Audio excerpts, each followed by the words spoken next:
தடை செய்யப்பட்ட அலங்காரங்கள். ஒரு பெண் இப்படி எல்லாம் அலங்கரிக்க கூடாது என்று இஸ்லாம் தடுக்கின்றது. அது கணவன் வலியுறுத்தினாலும் கணவன் கட்டளையிட்டாலும் செய்யக்கூடாது. இப்போ இதெல்லாம் பெண்கள் சபை இல்ல, இருந்தாலும் ஆண்கள் இருக்கிறாங்க. சொல்லுங்க. புருவ முடிய என்ன செய்யக்கூடாது? மலிக்க கூடாது. புருவ முடிய மலிக்க கூடாது. ஒரு கணவன் சொல்றாரு, புருவ முடிய மலிச்சு உன்னுடைய இயற்கையான புருவம் நல்லா இல்ல, நல்லா அழகா செயற்கையான ஒரு புருவத்தோடு உன்னை பார்க்கறது தான் நல்லா இருக்குது அப்படின்னு ஒரு கணவன் சொன்னா ஒரு மனைவி கட்டுப்படலாமா? கட்டுப்படக்கூடாது. லா தஅத ஃபீ மக்லூகின் ஃபீ மஅசியத்தில் காலிக். படைத்தவனுக்கு மாறு செய்யும் விஷயத்தில் படைப்பினங்களுக்கு என்ன செய்யக்கூடாது? கட்டுப்படக்கூடாது. காரணம், ரசூல் ஸல்லல்லாஹு அலைஹி வஸல்லம் அவர்கள் புருவ முடியை மலிப்பதும் யார் அதை மலித்து கொடுக்கின்றார்களோ அவர்களையும் சபித்ததாக நபிகள் நாயகம் ஸல்லல்லாஹு அலைஹி வஸல்லம் அவர்கள் என்ன செய்றாங்க? சொல்றாங்க. அதே போன்று பச்சை குத்துதல், பச்சை குத்துபவர்களையும் அதை குத்தி கொடுப்பவர்களையும் ரசூலுல்லாஹி ஸல்லல்லாஹு அலைஹி வஸல்லம் அவர்கள் சபித்ததாக வருகின்றது. நீங்க பச்சை குத்திக்கிங்க, அது நல்ல அலங்காரமாக இருக்குது அப்படின்னு ஒரு மனைவி ஒரு கணவன் நிர்பந்தித்தால் ஒரு பெண்மணி என்ன செய்யக்கூடாது? அதுக்கு கட்டுப்படக்கூடாது. அதே போன்று ஒட்டுமுடி வைத்தல். சில பெண்களுக்கு முடி குறைவாக இருக்கும். கணவன் சொல்றான், ஓ மொட்டத்தலை மாதிரி தெரியுது, அதனால ஒரு அந்த சவரி முடி இருக்குதா இல்லையா, செட்டப் முடி, அதை வச்சு கொஞ்சம் அலங்காரமாக காட்ட வேண்டும். இப்படி ஒட்டுமுடி வைப்பது ரசூலுல்லாஹி ஸல்லல்லாஹு அலைஹி வஸல்லம் அவர்கள் தடுத்திருக்கின்றார்கள். சாபத்திற்குரிய காரியமாக சொல்றாங்க. ஒட்டுமுடி வைப்பதும் வைக்க கொடுப்பது இதெல்லாம் அல்லாஹ்வுடைய தூதர் அவர்கள் சபித்த காரியமாக என்ன செய்கின்றோம்? பார்க்கின்றோம். கண்ணியத்திற்குரிய சகோதரர்களே, சகோதரிகளே, கணவனுக்காக அலங்கரித்துக் கொள்ளுதல், கணவனுடைய அழைப்பை ஏற்றுக்கொள்ளுதல் அப்படிங்கிற அந்த விஷயம் இருக்குல்ல, நாமெல்லாம் ஆச்சரியப்படக்கூடிய, நம்மால் கற்பனையே செய்ய முடியாத ஒரு நிகழ்வு நபிகள் நாயகம் ஸல்லல்லாஹு அலைஹி வஸல்லம் காலத்தில் நடக்குது. நம்முடைய குடும்பத்தில் இப்படியான ஒரு சம்பவம் நடந்தால் நமது பெண்கள் இப்படி நடந்திருப்பார்களா? நம்மளால கற்பனையே பண்ண முடியாது. அந்த மாதிரியான ஒரு நிகழ்வு நபிகள் நாயகம் ஸல்லல்லாஹு அலைஹி வஸல்லம் காலத்தில் நடக்குது. பாருங்க, அனஸ் இப்னு மாலிக் ரலியல்லாஹு அன்ஹு சொல்றாங்க, இந்த ஹதீஸை நன்றாக கவனித்து வாருங்கள்.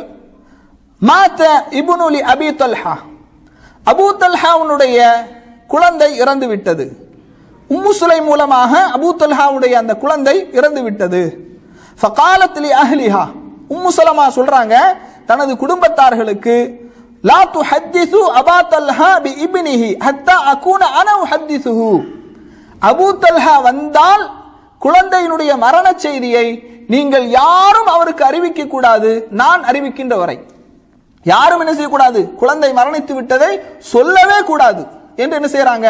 உம்மு சுலைம் ரலியல்லாஹு அன்ஹா அவர்கள் சொல்கின்றார்கள். ஃபஜாஅ அபூ தல்ஹா ரலியல்லாஹு அன்ஹு அவர்கள் வருகின்றார்கள்.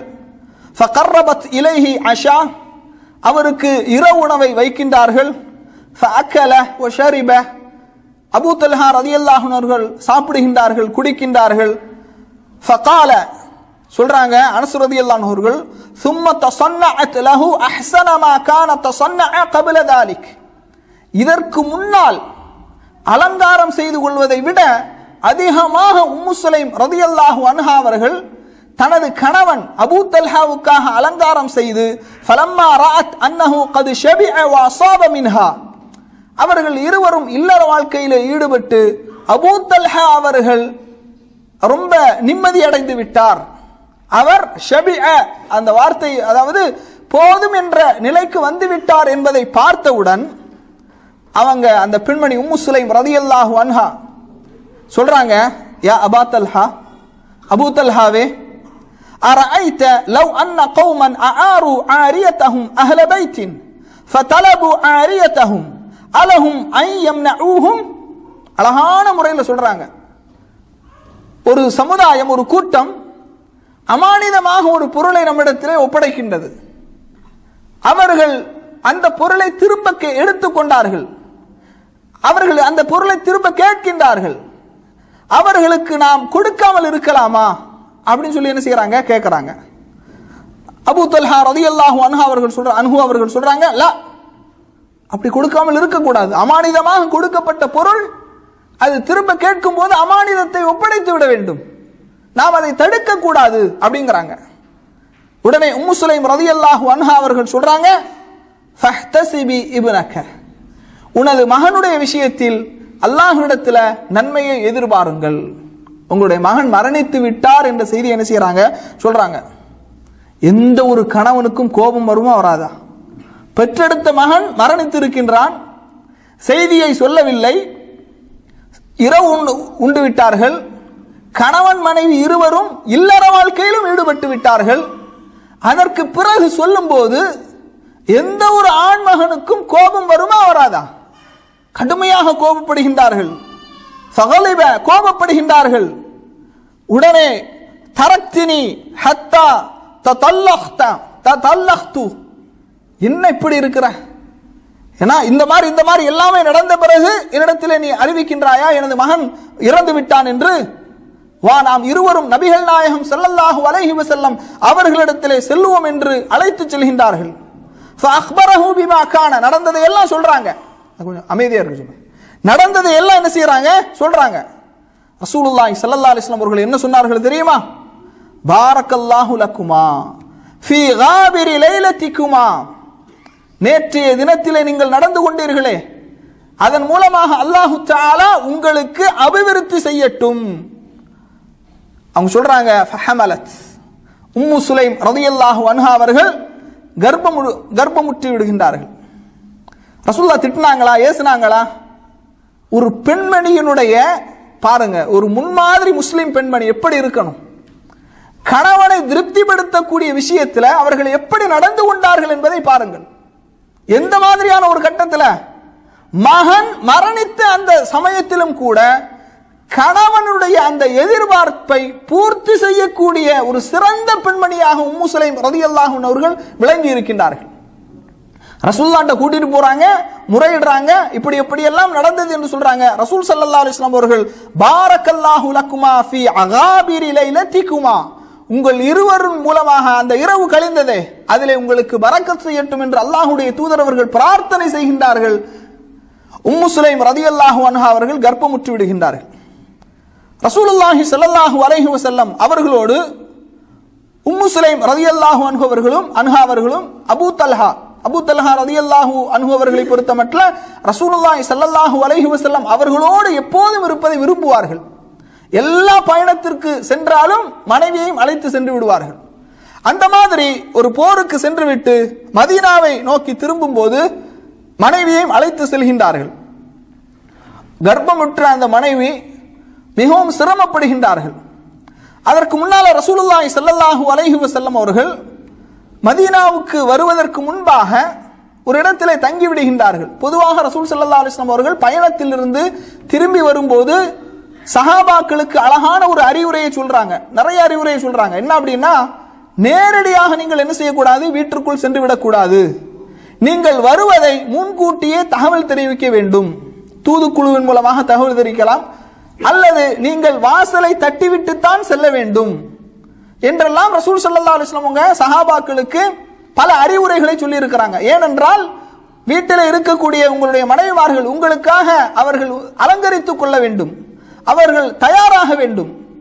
நபிகள் நாயகம் ஸல்லல்லாஹு அலைஹி வஸல்லம் அவர்களும் மதீனாவுக்கு எங்காவது வெளியூருக்கு பயணம் சென்று விட்டு அல்லது போருக்கு சென்று விட்டு வந்தால் நேரடியாக வீட்டுக்கு போக மாட்டாங்க, பள்ளிவாசல்ல தங்கிடுவாங்க. பள்ளிவாசலில் இருந்து தூதுக்குழுக்கள் அல்லாஹ்வுடைய தூதர் அவர்கள் மதீனாவுக்கு வந்து விட்டார்கள் என்று செய்தியை சொல்வார்கள். அதற்கு பிறகுதான் வீட்டிற்கு செல்வாங்க. எவ்வளவு நாகரிகம் பாருங்க. இன்றைக்கு நமக்கு போன் இருக்குது, எல்லா விதமான வசதி வாய்ப்புகளும் இருக்கு. அவன் நேரடியாக என்ன செய்யக்கூடாது, எடுத்தவங்க திடீரென்று வீட்டுக்கு போகக்கூடாது. மனைவி இடத்துல நான் வருகின்றேன் என்று முன்னறிவிப்பு செய்ய வேண்டும். சில மக்கள் நினைக்கிறான் முன்னறிவிப்பு செஞ்சிட்டாலும் அப்படிங்கிற மாதிரி சில எண்ண ஓட்டங்கள் இருப்பதை பார்க்கின்ற முகத்துல. கண்டிப்பாக முன்னறிவிப்பு செய்ய வேண்டும். நான் இந்த மாதிரி வர்றேன், இத்தனை மணிக்கு டியூட்டி முடியுது, வீட்டுக்கு வர்றேன். அப்போ ஒரு சிறந்த பெண்மணியாக இருந்தால் கணவனுக்காக அலங்கரித்துக் கொண்டு கணவனை எதிர்பார்த்து இருப்பாங்க. பாருங்க, இந்த ஹதீஸை தொடர்ந்து பாருங்கள். அபூ தல்ஹா ரலியல்லாஹு அன்ஹு அவர்களுக்கு உம்மு சுலைம் ரொம்ப கர்ப்பமா இருக்கிறதுனால அவங்க நிறைமாத கர்ப்பிணியாக இருக்கும்போது அவர்களால் தொடர்ந்து பயணம் மேற்கொள்ள முடியவில்லை. அபூ தல்ஹாவுக்கு ரொம்ப கஷ்டமா இருக்குது. அவங்க சொல்றாங்க, அதாவது அல்லாஹ்விடத்தில் துஆ செய்கிறாங்க, யா அல்லாஹ், எப்படிப்பட்ட ரப்பி இன்னஹு யுஜிபுனி அன் அஹ்ருஜ மஅ ரசூலிக இதா ஹரஜ வ அத்குல மஅஹு இதா தகல. அல்லாஹ்வுடைய தூதர் அவர்கள் எங்கெல்லாம் செல்கின்றார்களோ அங்கே நானும் செல்வேன், அவர்கள் எங்கெல்லாம் வெளியேறி எங்கிருந்து அவர்கள் புறப்படுகின்றார்களோ அங்கே நானும் புறப்படுவேன், எனக்கு எப்படியான ஒரு நிலைமை என்று அல்லாஹ்விடத்தில் என்ன செய்யறாங்க, முறையிடுறாங்க. கணவனுடைய அந்த எண்ண ஓட்டத்தை புரிந்து கொண்ட உம்மு சுலைம் ரலியல்லாஹு அன்ஹா அவர்கள் என்ன செய்யறாங்க, வகத் இஹ்தபஸ்து பிமா தரா, நீங்க என்ன நினைக்கிறீங்க அப்படிங்கிறது நான் உணர்ந்து கொள்கின்றேன். அவங்க சொல்றாங்க, நீங்க செல்லுங்கள். யா அபா தல்ஹா மா அஜிதுல்லதி குன்து அஜிது இன்தலிக் ஃபன்தலக்னா, நீங்க செல்லுங்க, அல்லாஹ்வுடைய தூதரோடு நீங்கள் செல்லுங்கள், என்னை பற்றி கவலைப்படாதீர்கள், நான் வருகின்றேன் என்று சொன்ன உடனேயே அபூ தல்ஹா ரலியல்லாஹு அன்ஹு அவர்கள் ரசூல் ஸல்லல்லாஹு அலைஹி வஸல்லம் அவர்களோடு என்ன செய்யறாங்க, போறாங்க. இந்த உம்மு சுலைம் அவர்கள் நிறைமாத கர்ப்பிணி, முதல்ல பிரசவ அந்த வேதனை ஏற்படுகின்றது, அதற்கு பிறகு குழந்தை பெற்று விடுகின்றார்கள். குழந்தை பெற்ற உடனேயே சொல்றாங்க, ஃபகாலத்திலே உம்மி அனஸ், இந்த செய்தி எல்லாம் யார் அறிவிக்கிறாங்கன்னா அனஸ் ரலியல்லாஹு அன்ஹு அவர்கள். அனஸ் ரலியல்லாஹு அன்ஹுடைய தாயார் பேர் யாரு, யாரு, உம்மு சுலைம் தான். அவங்களே யாரு தான், உம்மு சுலைம் தான். அப்ப அனஸ் ரலியல்லாஹு அன்ஹு சொல்றாங்க, ஃபகாலத்திலே உம்மி, எனது தாய் என்னிடத்திலே சொன்னார்கள், யா அனஸ், அனஸே, லா யுர்திஉஹு அஹதுன் ஹத்தா தகூத பிஹி அலா ரசூலில்லாஹி ஸல்லல்லாஹு அலைஹி வஸல்லம், இந்த குழந்தையை அல்லாஹ்வுடைய தூதரிடத்திலே கொடுக்கின்ற வரை யாரும் பாலூட்ட நான் அனுமதிக்க மாட்டேன் அப்படின்னு அல்லாஹ்வுடைய தூதரிடத்துல கொண்டு போறாங்க. அல்லாஹ்வுடைய தூதருடைய மடியிலே வைக்கின்றார்கள். ரசூலுல்லாஹி ஸல்லல்லாஹு அலைஹி வஸல்லம் அவர்கள் லஅல்ல, இந்த உம்மு சுலைம் அவர்கள் வருகின்ற அந்த செய்தியை கேட்டு லஅல்ல உம்மு சுலைம் வலதத், உம்மு சுலைம் அவர்களுக்கு குழந்தை பிறந்து விட்டதா அப்படிங்கிற மாதிரி கேட்கிறாங்க. ஆம், பிறந்து விட்டது என்று சொல்ல உம்மு சுலைம் அவர்கள் வருகை தருகின்றார்கள். குழந்தையை ரசூலுல்லாஹி ஸல்லல்லாஹு அலைஹி வஸல்லம் அவர்களிடத்துல கொடுக்கறாங்க. ரசூலுல்லாஹி ஸல்லல்லாஹு அலைஹி வஸல்லம் அவர்கள் அந்த குழந்தையை வாங்கி தனது மடியிலே வைத்து என்ன செய்யறாங்க, அந்த குழந்தைக்காக துஆ செய்கின்றார்கள். துஆ செய்துவிட்டு மதீனாவுடைய பேரிச்சம்பழம், அஜ்வா பேரிச்சம்பழத்தை கொண்டு வர சொல்றாங்க. கொண்டு வரப்படுகிறது. அஜ்வா பேரிச்சம்பழத்தை தனது வாயிலை வைத்து நன்றாக மென்று அதனுடைய உமிழ்நீரை என்ன செய்யறாங்க, அந்த குழந்தையினுடைய வாயிலே கொடுக்கின்றார்கள். அந்த பேரிச்சம்பழத்தை நன்றாக மென்று குழந்தையினுடைய வாயிலை கொடுக்கின்றார்கள். ரசூலுல்லாஹி, அந்த குழந்தை ஃபஜஅல ஸபியு யதலம்மதுஹா, அந்த குழந்தையினுடைய நாவு அங்குமிங்குமாக அப்படியே அந்த பேரித்தம்பளம் சைடுல எல்லாம் ஆகுது, அது அப்படியே அந்த நாக்கினால் அங்குமிங்குமாக அது தொடர்ச்சி அந்த குழந்தை அதை சுவைக்கின்றது. ரசூலுல்லாஹ் சொல்றாங்க, உந்துரு இலா ஹுப்பில் அன்சாரி தம்ர், அன்சாரிகள் பேரித்தம்பளத்தின் மீது எவ்வளவு அன்பு நேசம் வைத்திருக்கின்றார்கள் என்பதை பாருங்கள். அந்த குழந்தை அது அப்படி இப்படி இப்படி சில நேரம் குழந்தை சாப்பிடுமா இல்லையா, அந்த மாதிரி அந்த குழந்தை சாப்பிடும்போது ரசூலுல்லாஹ் சொல்றாங்க, ஃபமஸஹ வஜ்ஹஹு, ரசூல் ஸல்லல்லாஹு அலைஹி வஸல்லம் அந்த குழந்தையின் மீது முகத்தை தடவுகின்றார்கள், முத்தமிடுகின்றார்கள்.